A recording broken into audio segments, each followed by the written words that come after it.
Alors, qu'est-ce qu'on peut dire donc du débat langage-cognition à l'état actuel? Il faut dire que l'identification langue-pensée, donc si vous voulez déterminisme linguistique ou bien l'hypothèse Sapir-Whorf dans sa version forte a été rejetée, mais le débat a été repris dans les années 90 et jusqu'à maintenant, en termes plutôt de relativisme linguistique, sous une forme plus complexe, soit d'interaction possible sous certaines conditions.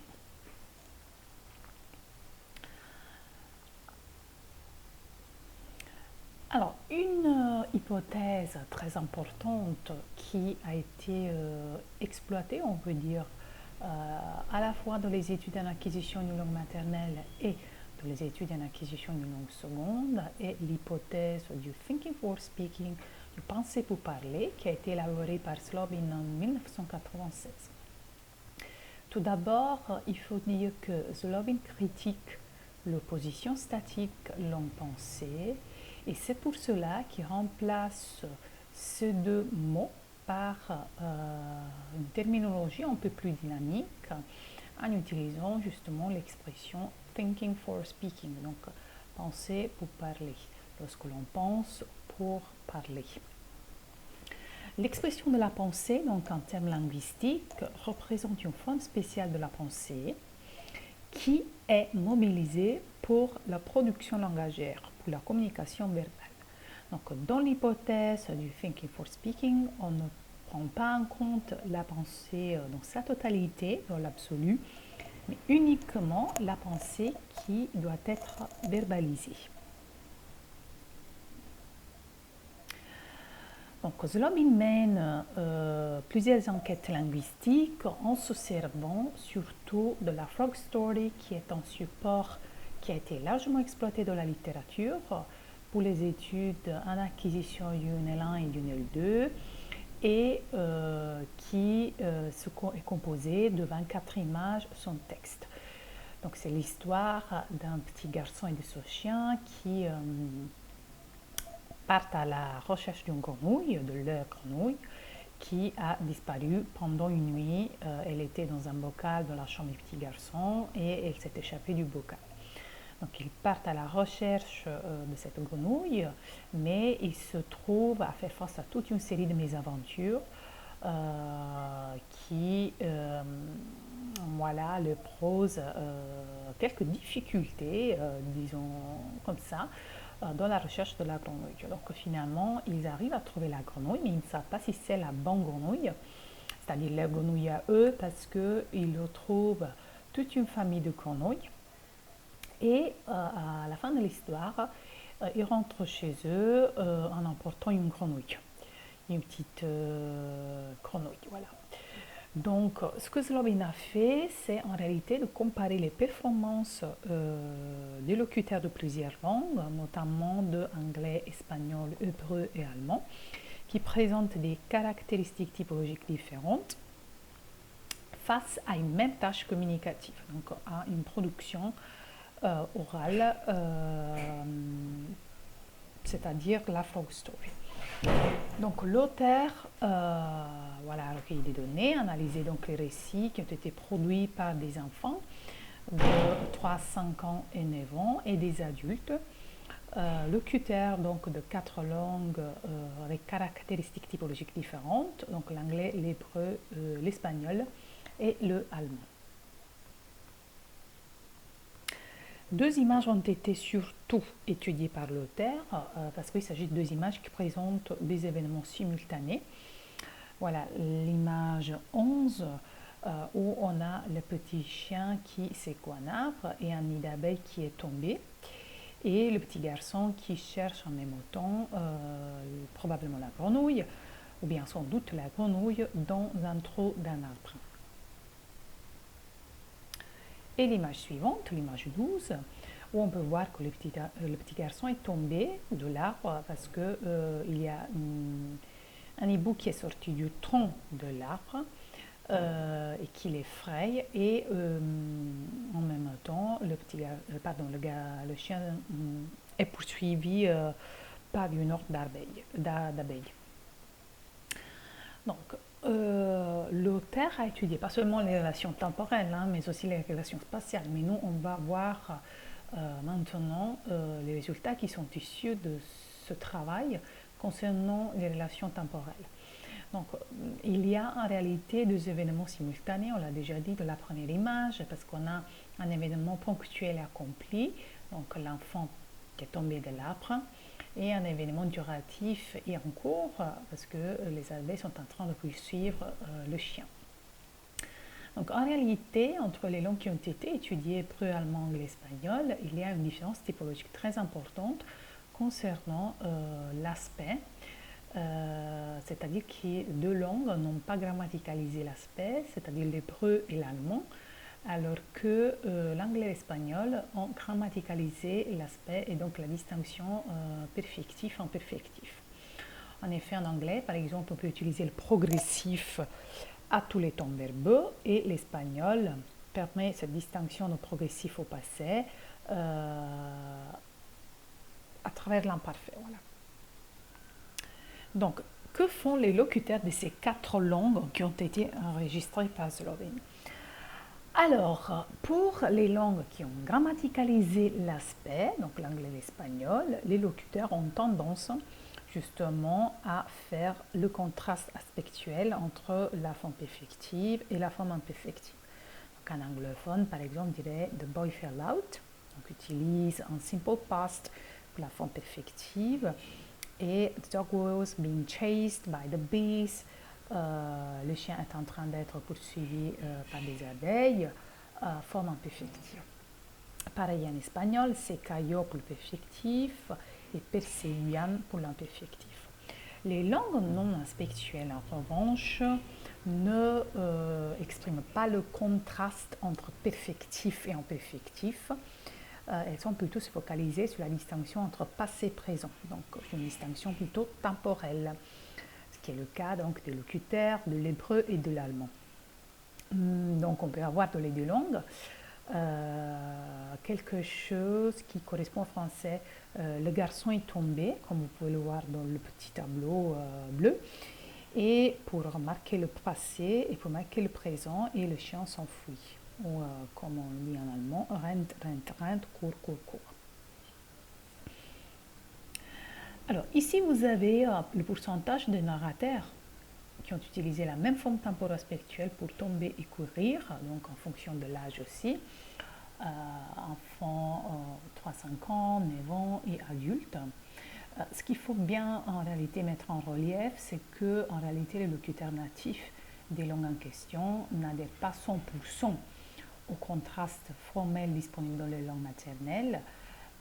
Ça veut dire que la langue ne détermine pas la pensée, pas la perception, donc on n'est pas du tout dans le cas du déterminisme linguistique, mais les locuteurs montrent plutôt une attention sélective, mais pas exclusive, aux distinctions qui ont été grammaticalisées dans la langue lorsqu'ils doivent verbaliser leur pensée, donc lorsqu'on pense pour parler.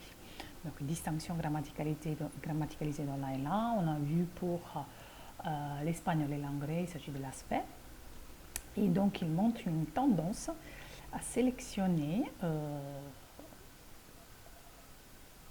les distinctions grammaticalisées et donc à les verbaliser linguistiquement. Alors, à partir donc de tous ces débats actuels, il y a deux lignes de recherche.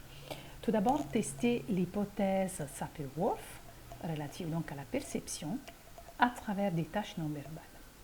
Et deuxième ligne de recherche, tester l'hypothèse de Slovin du thinking for speaking et donc de l'impact des propriétés typologiques sur la langue dans des tâches verbales, donc dans l'organisation du discours, mais aussi dans des tâches non verbales. Dans les deux cas, les questions qu'on se pose sont les suivantes. Est-ce qu'il y a une différence entre les locuteurs natifs adultes des langues différentes, donc qui par exemple sont différents du point de vue typologique? Si oui, quand est-ce que ces différences se mettent en place en élan? Et toujours si oui, qu'est-ce qu'il se passe lorsque on doit acquérir une langue seconde? Donc, Pour tester l'hypothèse Sapir-Whorf dans le domaine de la cognition non linguistique, donc dans des tâches non verbales, on peut prendre comme référence l'étude de Lucy 2005 qui a comparé l'anglais et le Yucatec Maya, une langue indigène mexicaine, à propos du marquage du nombre. Okay? Donc, par exemple, on sait bien qu'en anglais, il y a un numéral qui nous permet d'indiquer le singulier ou le pluriel. Donc, on peut dire one candle et two candles. Mais dans le Yucatec Maya, en réalité, les classificateurs numéraux indiquent forcément, obligatoirement, forme, substance de l'objet. Donc on dirait plutôt one long thin wax, donc forme et substance, ou ce long thin wax. Une autre tâche très intéressante est celle de jugement de similarité entre images, c'est-à-dire qu'on demandait au locuteur, au sujet, au sujet observé, voilà, de relever des similarités entre deux objets, ou bien on leur demandait quels sont les objets qui vous paraissent les plus similaires. Donc il y a un objet de départ, donc peigne avec un manche en plastique, et il fallait choisir entre deux images, celle qui est plus similaire à la première image, donc peigne en plastique.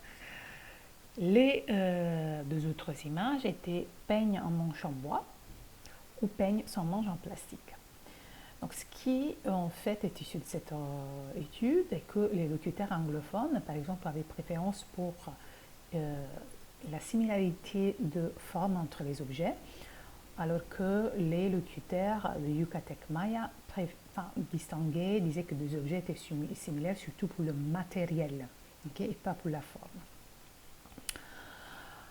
Il y a également un développement des préférences en fonction de l'âge en élan, c'est-à-dire que les enfants de 7 ans des deux groupes ont adopté le même comportement, donc préférence pour la forme, indépendamment de leur langue maternelle.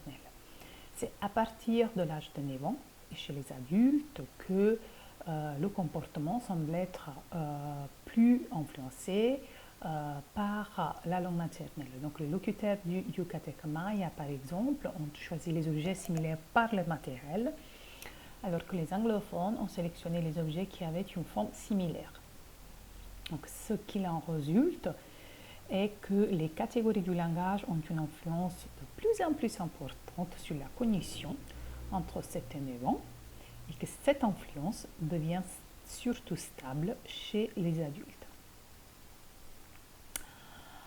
Alors, il y a également quelques études, je vais vous montrer voilà, le graphique,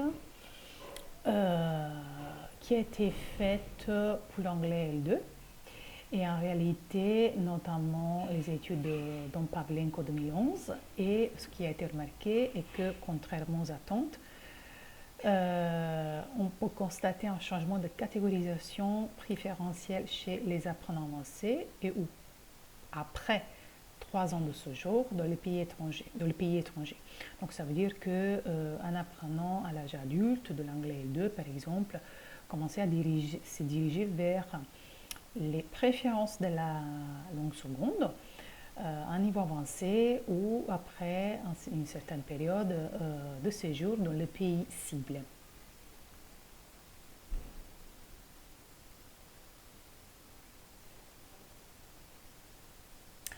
Alors, tester l'hypothèse Sapir-Whorf toujours dans le domaine de la cognition linguistique. Une autre étude très intéressante est celle de Rager et Kay, Language, Thought and Color. Donc, on est à nouveau dans le domaine des couleurs et on essayait de comprendre en fait si la perception et l'identification de différences de couleurs pour les locuteurs dont la langue maternelle en fournit une distinction linguistique ou non. Donc on essaie de comprendre surtout si la langue maternelle d'un apprenant, par exemple un terme pour distinguer deux couleurs, okay, est-ce que les locuteurs de cette langue ont plus de facilité à distinguer les deux couleurs? Donc ce qu'on a fait dans cette étude, c'était surtout de comparer le temps de réaction. ici, par exemple, vous avez les couleurs. Ok, vous voyez toujours la même couleur. Et après, on a un petit carré qui présente un peu une nuance différente. Oui, différente. Et donc, quand c'est différent, ici, et là, on a, par exemple, le même concept. Alors, quels sont les résultats de cette étude? C'est que, disons, pour les concepts différents, donc on est ici, vert, bleu, en réalité, on a pu constater que le temps de réaction était plus court. Okay. Même quand c'est vert, okay, le temps de réaction plus long. Donc, lorsque la langue, disons, ne fait pas cette distinction, donc lorsque la langue maternelle n'a pas un terme pour distinguer les deux couleurs, voilà, alors le temps de réaction était plus long.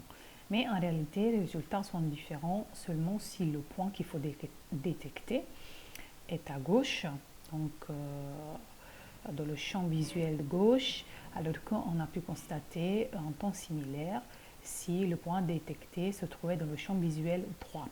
Okay. Il n'y avait pas beaucoup de différence, ou bien pas de différence, s'il y avait une tâche de distraction verbale, parce qu'on avait dit qu'il s'agissait d'une tâche non verbale, et le développement de cette différence, disons, augmente en fonction de l'âge. Donc ici, vous avez un petit schéma qui montre temps de réaction à l'intérieur de la catégorie, entre les catégories, à l'intérieur de la catégorie, entre les catégories. Et donc, pour montrer voilà, que lorsqu'il y avait le même concept, en fait, il n'y avait pas de temps de réaction plus long. Alors, pour tester l'hypothèse de Zlobin avec des tâches verbales en L1 et en L2, j'attire l'attention sur le fait que l'étude de Redereke est disponible également sur Moodle et je vous invite quand même à lire les extraits que je dépose sur Moodle. Donc, concernant l'hypothèse de Zlobin, donc Thinking for Speaking et possibilité de tester cette hypothèse avec des tâches verbales en L1 et en L2. Donc, l'intérêt, c'est d'étudier l'impact des différences typologiques sur l'organisation du discours. Donc, sélection, segmentation, articulation de l'information à verbaliser. Les contrastes typologiques sont vérifiés à travers l'analyse des usages réels des locuteurs natifs qui ensuite sont comparés aux performances des apprenants à parité de contexte et très souvent aussi à parité de tâches.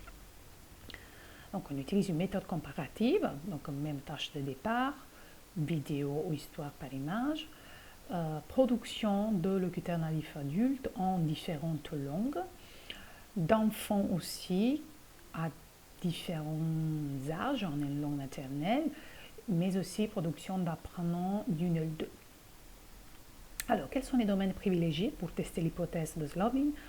Eh bien, les relations temporelles, parce qu'on a déjà vu il y a des différences entre les langues, surtout en fonction de l'aspect, s'ils ont grammaticalisé ou pas l'aspect, donc langue plus ou moins aspectuelle, mais aussi les situations de déplacement et donc la distinction qu'on fait entre les langues à satellite et les langues à cadrage verbal.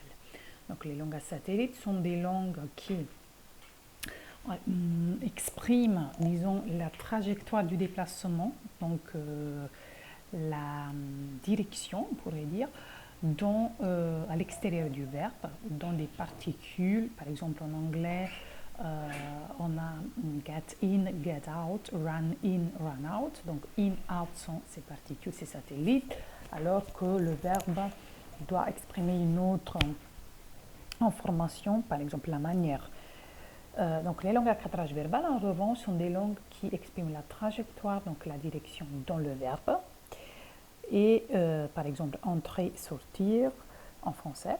D'autres éléments, d'autres informations spatiales seront encodées en dehors du verbe principal. Mais ça, on va l'approfondir dans les prochaines séances. Donc, hypothèse de Zlobin.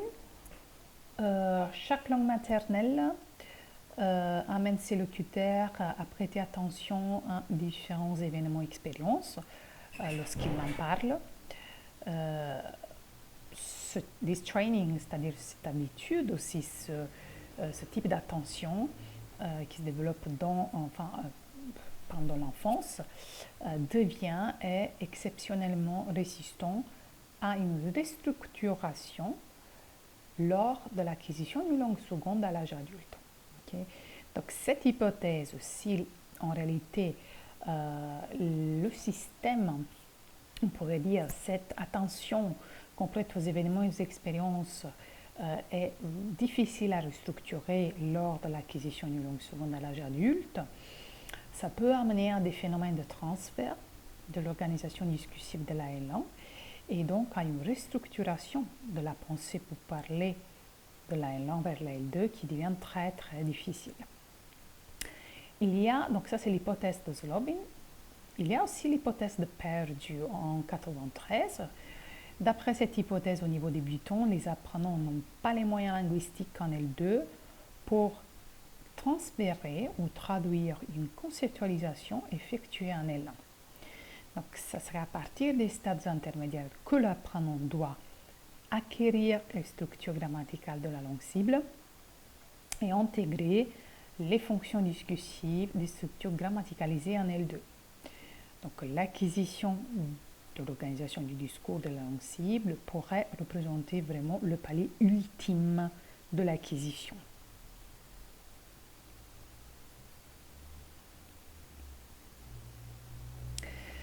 Alors, quels sont les critères pour faire une distinction entre les stades très avancés et les quasi bilingues? Alors, pour les variétés très avancées, on peut dire que l'apprenant a des connaissances des structures grammaticales de la langue cible, mais qu'il présente encore des zones de fragilité, par exemple dans la morphologie verbale et nominale.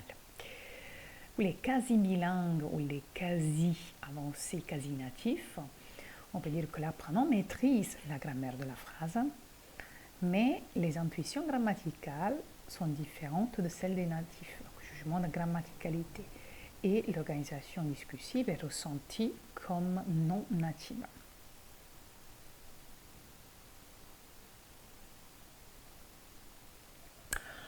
Alors, je vous donne également quelques exemples parce qu'on a parlé de la possibilité de transférer les structures de la L1 vers la L2 et ce qu'on appelle le transfert conceptuel.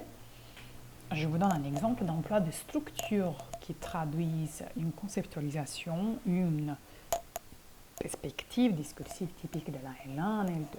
Okay? Donc ça, c'est une étude de von Stutterheim 2003 qui a utilisé des vidéoclips qui montrent des situations en cours de déroulement. Par exemple, de non en train de marcher. Donc, le contraste en langue maternelle est en fonction de la grammaticalisation de l'aspect. Les anglophones en langue maternelle préfèrent exprimer le déroulement. Two nuns are walking down a road. En allemand, par contre, ils montrent une préférence pour l'expression de la situation accomplie. Donc, ils ont toujours tendance à mentionner le point final, 76% de l'action. Donc, on a par exemple zwei Nonnen laufen auf einen Feldberg Richtung eines Hauses. Deux nonnes marchent et pas sont en train de marcher sur un sentier en direction d'une maison. Qu'est-ce qu'il se passe en L2? Eh bien, on constate, il s'agit d'apprenants qui sont quand même très avancés dans cette étude. On constate en L2 une conceptualisation typique de la L1. Okay? Un locuteur allemand apprenant de l'anglais L2 a tendance à dire two nuns are walking down a road towards a house. Okay? Donc, il mentionne en fait le point final. Alors qu'un anglophone apprenant de l'allemand dirait zwei Nonnen gehen spazieren, deux nonnes se promènent. Donc il n'y a pas de point final. Okay? Il ne mentionne pas le point final. Mais aussi, les productions plus proches des natifs en anglais L2, et aussi les productions des apprenants en anglais L2 sont plus proches des natifs par rapport à celles des apprenants de l'allemand L2. Parce que très probablement il y a une structure cible qui est grammaticalisée, okay, ce qui est le cas des Allemands qui apprennent l'anglais, et en anglais on a dit que l'aspect est grammaticalisé. La structure cible grammaticalisée probablement serait plus saillante qu'une structure non grammaticalisée. Okay? Donc en allemand, l'aspect n'a pas été grammaticalisé et donc cette notion devient moins saillante. Donc pour les études en L2, en fonction du débat langage-cognition, les questions qu'on se pose, qui sont à la base des recherches actuelles pour les études en L2, sont les suivantes. Est-ce qu'il y a une tendance à transférer, à mettre en place le transfert conceptuel typique de la L1 lorsque on produit un discours en L2, où on constate des structures différentes de la L1 et de la L2? Est-ce que le niveau de maîtrise de la L2 joue un rôle important dans la production langagière en L2, ou on constate plutôt vraiment des modalités d'apprentissage, des tendances communes? En outre, est-il possible d'atteindre l'organisation discursive typique de la variété cible, de la langue cible? Si oui, par quelles étapes? Est-ce qu'il y a des étapes intermédiaires? Alors, il y a différents processus solaires, penser, voir, utiliser aussi des gestes pour parler. Et en réalité, on pourrait constater, oui, c'est vrai, disons que ici, vous pouvez avoir vraiment des phrases clés qui résument un peu les résultats qui sont issus en l'état actuel des recherches qui portent sur le débat langage-cognition en L2, c'est-à-dire qu'il y a des études qui ont montré qu'il y a une influence persistante de la L1 sur la L2, même à des niveaux très avancés, qu'il y a de l'émergence de structures et d'organisations discursives qui ne reflètent ni la L1 ni la L2, qu'il peut y avoir une restructuration possible vers la langue cible en fonction de certains domaines, mais qu'on peut également constater le processus inverse, c'est-à-dire l'influence de la L2 sur la L1, notamment après des années d'emploi intensif de la langue seconde. Ici, vous avez des références bibliographiques ou bien les références bibliographiques qui ont été utilisées pour cette séance. Il y a des documents que j'ai déposés pour la séance 2 sur Moodle et que je vous invite à lire. Il s'agit d'extraits d'articles ou d'articles entiers. Je vous invite vraiment à les lire et à revenir vers moi s'il y a des doutes ou des questions. Voilà, à très bientôt.